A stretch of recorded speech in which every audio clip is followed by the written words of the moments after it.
Hi friends, welcome back to Sajana's Kitchen. ഇന്നൊരു evening സ്നാക്കിൻ്റെ recipe ആയിട്ട് ഞാൻ വന്നിരിക്കുന്നത് ചിക്കൻ വട. നല്ല ടേസ്റ്റാണിത്. അപ്പോൾ നിങ്ങൾ എല്ലാവരും തന്നെ ട്രൈ ചെയ്ത് നോക്കണം. നിങ്ങൾക്ക് എല്ലാവർക്കും തീർച്ചയായും ഇത് ഇഷ്ടപ്പെടും. കുട്ടികൾക്കും ഏറെ ഇഷ്ടപ്പെടുന്ന ഈ ഒരു സ്നാക്ക് എങ്ങനെ തയ്യാറാക്കുന്നത് നോക്കാം. നിങ്ങൾ ആദ്യമായിട്ടാണ് എൻ്റെ ചാനൽ കാണുന്നുണ്ടെങ്കിൽ പ്ലീസ് ഒന്ന് സബ്സ്ക്രൈബ് ചെയ്തേക്കണേ. അതുപോലെ കുഞ്ഞു ബെല്ലൈക്കനൊന്ന് ക്ലിക്ക് ചെയ്യൂ. എങ്കിലേ ഞാൻ ഇടുന്ന പുതിയ വീഡിയോസിൻ്റെ നോട്ടിഫിക്കേഷൻ നിങ്ങൾക്ക് ലഭിക്കുകയുള്ളൂ. അപ്പോൾ ഈ സ്നാക്ക് എങ്ങനെ തയ്യാറാക്കുന്നത് നോക്കാം. അപ്പോൾ ഇതിനു വേണ്ടി ഞാൻ 250 ഗ്രാമിൻ്റെ കുറച്ച് ചിക്കൻ പീസ് എടുത്തിട്ടുണ്ട്. അത് ബ്രസ്റ്റ് പീസ് മാത്രമാണ് എടുത്തിട്ടുള്ളത്. എല്ലില്ലാത്ത പീസ് തന്നെ പ്രത്യേകം എടുക്കാൻ ശ്രദ്ധിക്കണം. ഇത് നന്നായിട്ട് തന്നെ കഴുകി ക്ലീൻ ചെയ്തതിന് ശേഷം, അതായത് ഒരു ടിഷ്യൂ പേപ്പർ വെച്ചിട്ടോ അല്ലെങ്കിൽ ഒരു ടവൽ ഉപയോഗിച്ചിട്ടോ മാറ്റും ഇതിൻ്റെ വെള്ളം നന്നായിട്ട് തന്നെ നമ്മൾ ഒപ്പിയെടുക്കണം. വെള്ളം തീരെ പാടില്ല ഈ ഒരു ചിക്കൻ വട ഉണ്ടാക്കുമ്പോൾ. അപ്പോൾ ഇത് നമുക്ക് മാറ്റി വെക്കാം. ഇനിയൊരു ജാർ എടുക്കാം. അതിലോട്ടേക്ക് ഒരു സവാള ചെറുതായിട്ട് കട്ട് ചെയ്തത്, അതായത് ചെറിയൊരു സവാള മാത്രമേ ഞാനിത് എടുത്തിട്ടുള്ളൂ. അതായത് നിങ്ങൾ വലിയ സവാളയാണ് എടുക്കുന്നതെങ്കിൽ അതിൻ്റെ പകുതി മതിയാകും. അത് ഇതിലേക്കിട്ട് ആഡ് ചെയ്തെടുക്കാം.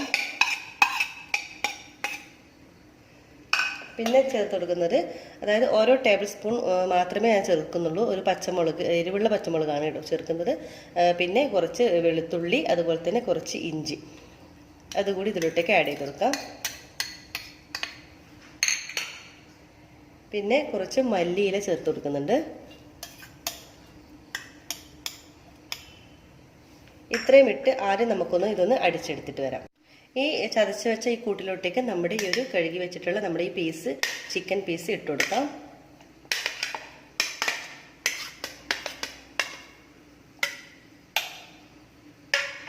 ഇതിന് ആവശ്യമായിട്ടുള്ള ഉപ്പ് ചേർത്ത് കൊടുക്കാം. പിന്നെ ഒരു 1/4 ടീസ്പൂണോളം ഗരം മസാല പൗഡറും ചേർത്ത് കൊടുക്കാം. എന്നിട്ട് ഇത് നന്നായിട്ട് നമുക്കൊന്ന് ഫൈനായിട്ട് തന്നെ നമുക്കിതൊന്ന് അരച്ചെടുക്കാം. അപ്പോൾ ഈ ഒരു രീതിയിൽ നമുക്ക് അരച്ച് കിട്ടിയിട്ടുണ്ട്. നമുക്കിനൊരു ബൗളിലേക്ക് മാറ്റാം.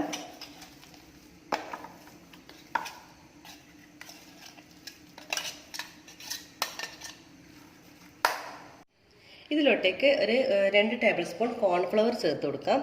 അതായത് നമുക്കിത് കുഴച്ചിട്ട് കിട്ടുന്ന ഒരു പാകത്തിനാണ്. ആദ്യം 2 ടേബിൾ സ്പൂൺ ചേർത്ത് കൊടുക്കാം. ഇത് നമുക്കിത് കുഴച്ചെടുക്കാം. നമ്മളിപ്പം ബ്രെഡ് ക്രംസിലൊക്കെ മുക്കുന്നുണ്ട്. അപ്പോൾ അതുകൊണ്ട് നമ്മൾ ഇത് നോക്കിയിട്ട് നമ്മൾ ആദ്യം ചേർക്കാം. നമ്മൾ കുഴച്ചിട്ട് നമുക്കൊരു ഒരു പാകത്തിന് നമുക്ക് കിട്ടണം. അപ്പോൾ നമ്മൾ കോൺഫ്ലവർ ഇട്ടിട്ടുണ്ട്. അപ്പോൾ ഇതുപോലെ ഈ ഒരു പാകത്തിനാണ് കോൺഫ്ലവർ ചേർത്ത് കൊടുക്കുന്നത്. ഞാനിപ്പോൾ ഒരു 3 ടേബിൾ സ്പൂണോളം കോൺഫ്ലവർ ചേർത്തിട്ടുണ്ട്.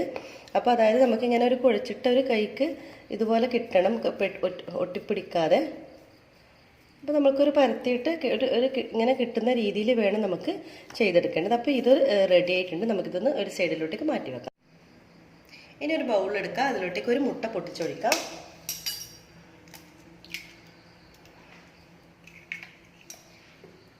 മുട്ടയ്ക്ക് ആവശ്യമായിട്ട് മാത്രം കുറച്ച് ഉപ്പ് ചേർത്ത് കൊടുക്കാം.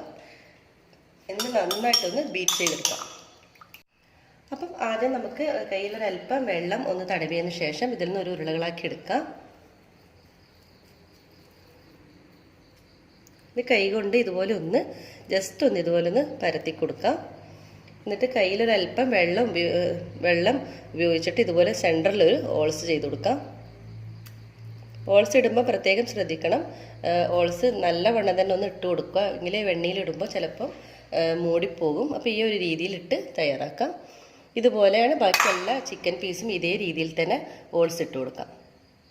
ഇപ്പോൾ എനിക്ക് ഏകദേശം ഒരു 10 വട കിട്ടിയിട്ടുണ്ട് കേട്ടോ. ഇനി നമ്മൾ ചെയ്യേണ്ടത്, അതായത് നമ്മൾ മുട്ട ആദ്യം ബീറ്റ് ചെയ്ത് വെച്ചിട്ടുണ്ട്. അതിലോട്ടേക്ക് ഈ ഓരോ പീസ് ഇതിലോട്ടേക്ക് ആഡ് ചെയ്ത് കൊടുക്കാം. എന്നിട്ട് നമ്മുടെ ഈ ഒരു ബ്രെഡ് ക്രംസിലിട്ടൊന്ന് കോട്ട് ചെയ്തെടുക്കാം. കോട്ട് ചെയ്യുമ്പം പ്രത്യേകം ശ്രദ്ധിക്കണം, ഇതിൻ്റെ നടുഭാഗം അടയാതെ, അതായത് ഓൾസ് വേണം. ഒന്ന് കൈ കൊണ്ട് ഇതുപോലെ ഒന്ന് ഓൾസാക്കി കൊടുത്തിട്ട് വേണം നമ്മളൊന്ന് ബ്രെഡ് ക്രംസിലൊന്ന് കോട്ട് ചെയ്തെടുക്കേണ്ടത്. ഈ ഒരു രീതിയിൽ നമുക്ക് എല്ലാം ചെയ്തെടുക്കാം. ഇപ്പം നമ്മളെല്ലാം ബ്രെഡ് ക്രംസിൽ കോട്ട് ചെയ്തെടുത്തിട്ടുണ്ട്. ഇനി നമുക്കൊരു പാൻ വെച്ച് എണ്ണ അതിൽ ഒഴിച്ചിട്ടുണ്ട്. നല്ല ഡീപ്പായിട്ടാണ് നമ്മൾ ഫ്രൈ ചെയ്യേണ്ടത്. പിന്നെ ലോ ഫ്ലെയിമിലിട്ട് നമ്മളിത് ഫ്രൈ ചെയ്തെടുക്കണം. ഹൈ ഫ്ലെയിമിൽ ഇടരുത്. അപ്പോൾ ഉള്ളൊന്നും പെട്ടെന്ന് വെന്ത് വരില്ല. അപ്പോൾ നമുക്കിത് ഓരോന്നായിട്ട് ഇതിലോട്ടേക്ക് ആഡ് ചെയ്ത് കൊടുക്കാം.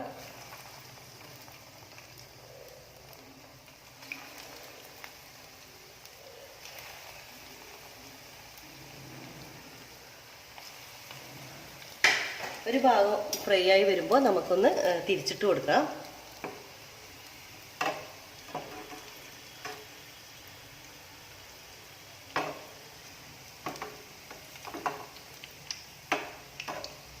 അങ്ങനെ രണ്ട് ഭാഗം ഇതുപോലെ തിരിച്ചിട്ട് കൊടുത്ത് നല്ല ലൈറ്റ് ബ്രൗൺ കളർ ആവുന്നവരെ നമുക്കിതൊന്ന് വെയിറ്റ് ചെയ്യാം.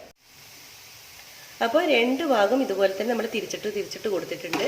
ഇപ്പോൾ രണ്ട് ഭാഗം നല്ല മൊരിഞ്ഞ് നല്ല ബ്രൗൺ കളറായി വന്നിട്ടുണ്ട്. ഇപ്പോൾ നമ്മുടെ ചിക്കൻ വട നല്ല ടേസ്റ്റിൽ തന്നെ നല്ല പാകത്തിന് തന്നെ വെന്ത് വന്നിട്ടുണ്ട് കേട്ടോ. ഇത് നമ്മൾ കോൺഫ്ലവറൊക്കെ ചേർക്കുന്നത് കൊണ്ട് തന്നെ നല്ല ക്രിസ്പിയും നല്ല ഉള്ളൊക്കെ നല്ല പാകത്തിന് തന്നെ വെന്ത് കിട്ടും. പിന്നെ വേകാത്ത ഒരു പ്രശ്നവും വരില്ല കേട്ടോ. അപ്പോൾ നമുക്കിതിനി ഒരു പ്ലേറ്റിലോട്ടേക്ക് മാറ്റാം.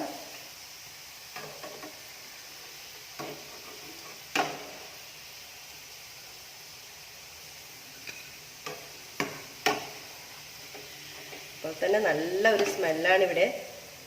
എല്ലാവർക്കും ഇത് ഇഷ്ടപ്പെടും.